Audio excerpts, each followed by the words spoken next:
È stato presentato venerdì 27 ottobre nella sede di Verona Mercato il progetto di innovazione per la difesa della pianta del kiwi e per la valorizzazione dei suoi frutti, approvato dalla Regione Veneto e realizzato in collaborazione con il Dipartimento di Biotecnologie dell'Università di Verona.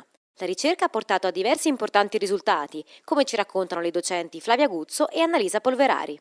Possiamo dire che sia dalla ricerca che abbiamo fatto su volontari umani che dalla ricerca che abbiamo fatto su modelli preclinici emerge che il kiwi ha un effetto su aspetti legati alla salute del nostro cervello, potremmo dire, sull'umore. Mangiare kiwi fa bene per questo e fa bene in realtà in generale, perché il kiwi è un frutto molto ricco di vitamine, vitamina C e vitamina E sono fra i livelli più alti nel mondo vegetale, di sali minerali, in particolare ferro, magnesio e potassio. Questi ultimi due ancora sono a livelli altissimi e quindi non solo per l'attività antidepressiva in generale fa molto bene.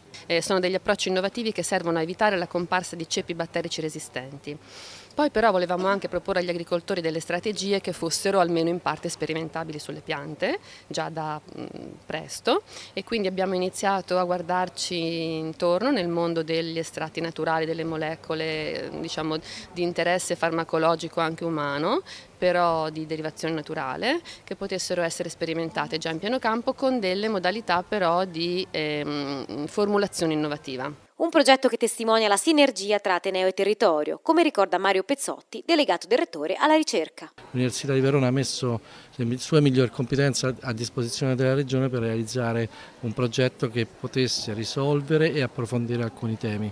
Dall'altra parte abbiamo anche il problema di creare una struttura di comunicazione tra l'Università e il territorio che ci consente di pianificare le competenze in funzione del territorio, ma in modo tale che sempre si approfondisca la conoscenza che poi possa essere tradotta in risoluzioni pratiche.